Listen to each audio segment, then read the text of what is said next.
we are really lucky that from CEOYLA we were able to have Jim be with us in OCL. There's a continuity here. There's a continuity from CEOYLA to OCL to OCF, whom we will hear from later. So in this room, there's still this little remnant, I guess we're a remnant. And hopefully somehow this fire will come back. And we're very happy that Kweilin Nassar is here with us.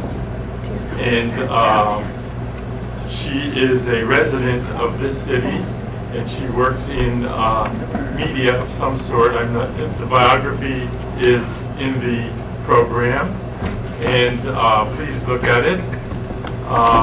She's going to talk to us about her experiences in CEOYLA in 1977. We're very happy she's here. She's been very helpful to Ron and myself all year, and she's kind of helped us keep this whole thing together. And it was a pleasure to meet you. I'm sorry I'm not able to stay. For those of you, I'm also active, or not active, I actually work at WQED, and we have our doo-wop concert tonight, which I have to be at as well. So I'm going from my early days in broadcasting to now, so it's gone from church to... Anyway. At the time that I remember, when I heard I came to sort of at the tail end when we were in 1963, and I have to tell you, I believe I was in that choir that was directed by Father Tom Soroka, who also directed the choir in 1977. And just hearing it brought tears to my eyes, because I remember what a moving experience it was to have the entire civic arena filled, which by the way is being torn down right now. But it was absolutely filled, and I think the photographs that are back there are just so demonstrative of what had actually occurred during those CEOYLA festivals. So we had 1963, and I think I need you to go back to sort of understand Pittsburgh and what Pittsburgh was all about in terms of the Orthodox Church. And that is that Pittsburgh at that time was one of the top 10 markets in the country. We're about 22, 23. And most of that demise started to happen, those of you who have been here all your lives know, after the demise of the steel industry, because there were a lot of people, primarily of the Eastern European ethnicity in our faith, who obviously were going to be out of jobs. There were tons of people who were out of jobs, and I think that now what has occurred is a lot of those people and their children have had to move away. Obviously, as others did, because our population has decreased as well. So, but at the time, in 1963, 1977, Western Pennsylvania was the largest concentration of Orthodox Christians in the United States. And that's why the CEOYLA Festival was held here.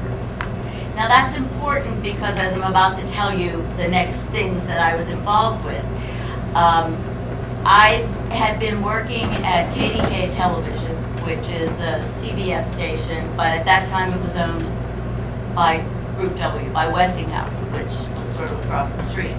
And so this was Westinghouse's home city.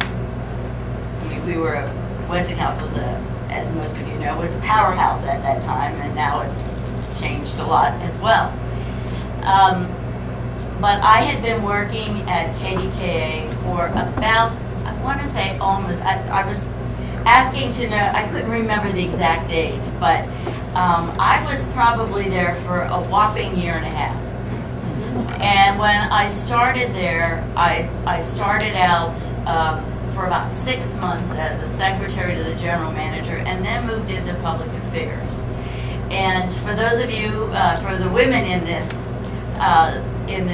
room, I will tell you that the organization now helped launch my career. And I say that because they had an agreement with the KDK, and as they were doing with many other stations, that they needed to start putting more programming on for women and have women on the air more.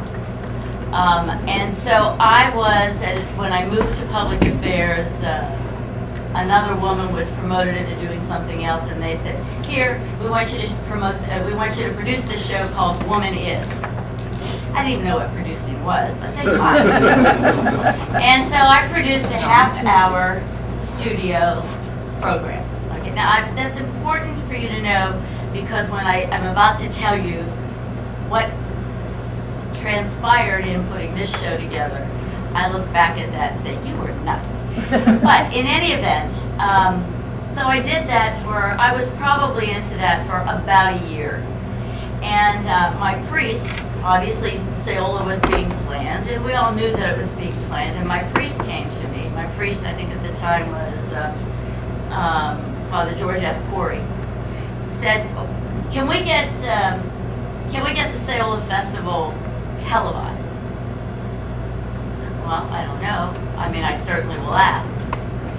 So I went to my boss, and who was the head of programming, and I said to him, they're having this huge festival here. It hasn't happened for 20 years. They filled the Civic Arena the last time.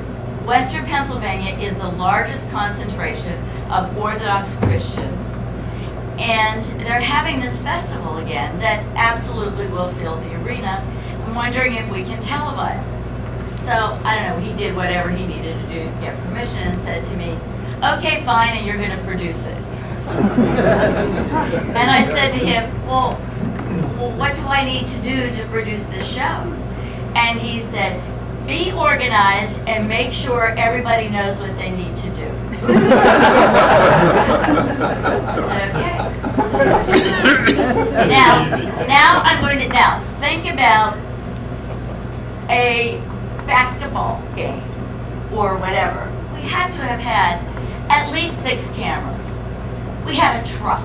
You know those trucks that you see that do the sports? We were in a truck.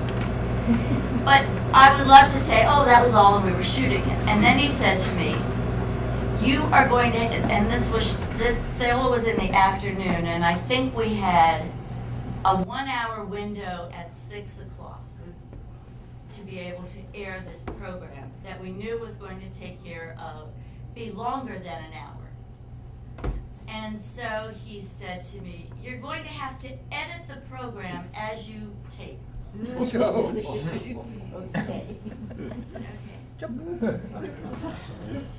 So at that point, and I'm trying to remember who all the clergy were that worked with me. I know Father Soroka had to, because we now were going to have to time out the CEOYLA Festival before it happened.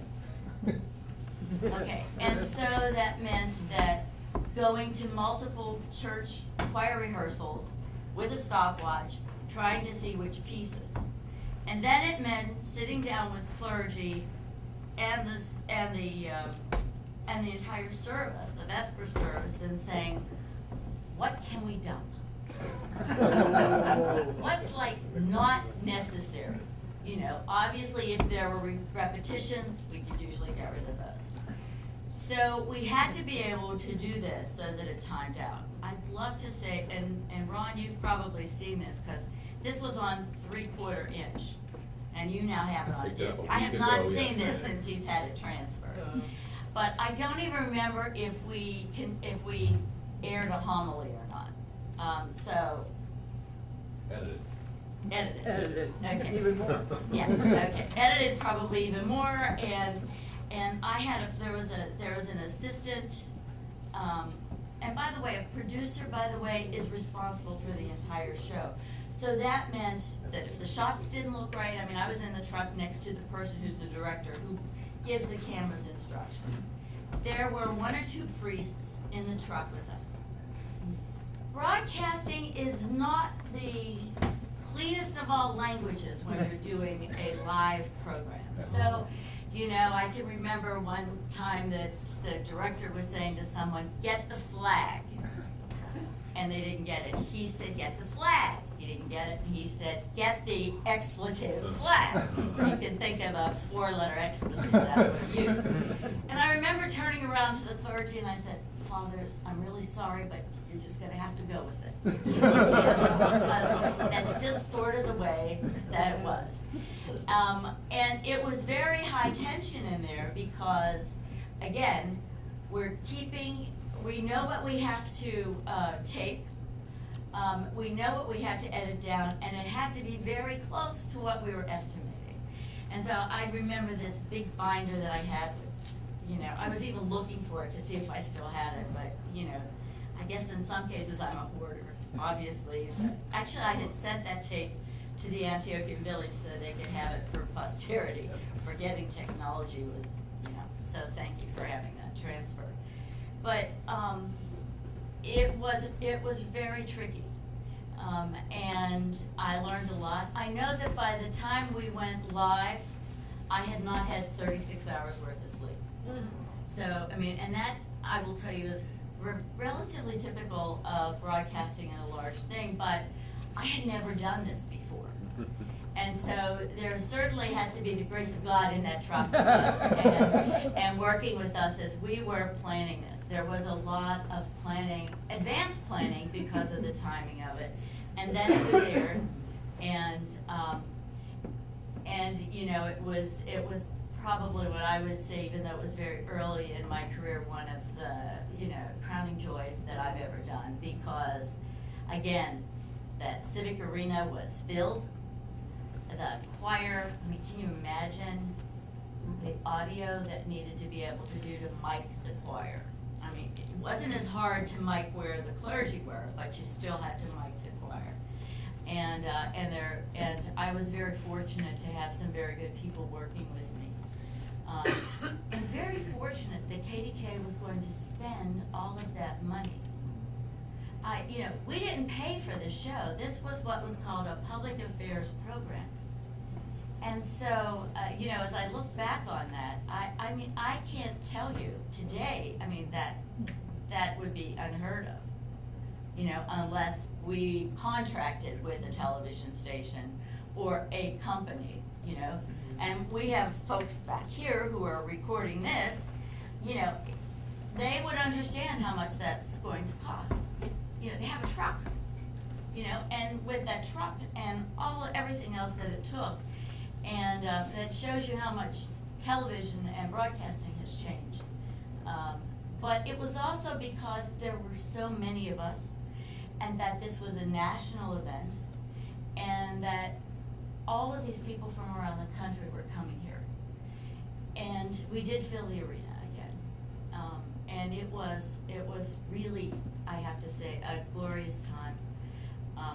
I probably have not seen that show since maybe after it aired, because I was so worried. And I think we came out pretty close to being on time, which only God knows how that happened. But it was, I think that I'm glad that we did it. I'm glad I kept that tape, because I will tell you that stations, they said, well, can you go? We were even trying to see if we could find the 63. They don't keep that stuff. They very rarely. I think any of the things that KDKA kept, which were of significance, I think are now in the archives at Point Park College. And who knows how much of that they kept. You just can't keep that much tape. And at that time, there was just no easy way to do it. Now you could, you could put on discs, you could have years and years, and it's not gonna take up that much room. But we were taping, that was recorded on like a 3-inch tape. So the case that was on like this is like this, and the machinery was huge, and that went down to that.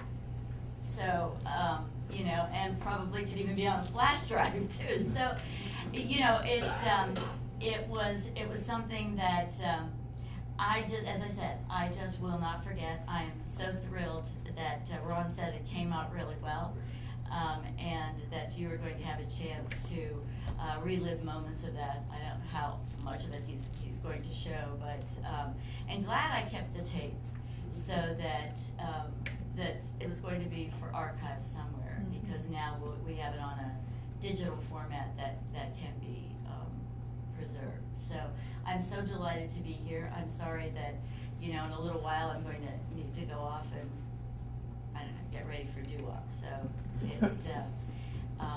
I was thrilled to work with Ron in getting all of this, and sometimes that was hard. And it was hard, Ron, I don't know if you know this, but I'm changing jobs. So I'm starting back at WQED full-time in 2 weeks because I've been working on another project with the Highmark Foundation. And so, you know, you end jobs, they want you to get everything done right away. So I'm just thrilled to be here, and I hope that as you see parts of the show that it will bring back memories if you were there, and if it doesn't, I hope that you will see just how spectacular it was, because I know you got to hear it, but now you'll get to see some of the things that happened. And Father Tom Soroka, I don't know how he does it, but he always put together the most glorious choir that anyone could have. So, thank you all.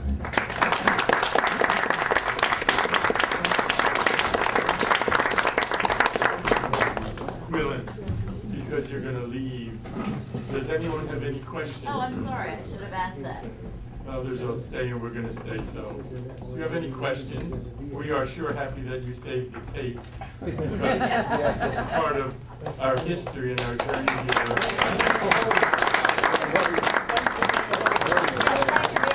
That's right. There. You know, now I have to look at those other 3/4-inch tapes that I have in my basement and see what they are. Moving. Jim has been a very dedicated board member for over 24 years, and he's guided this organization, and we're very grateful.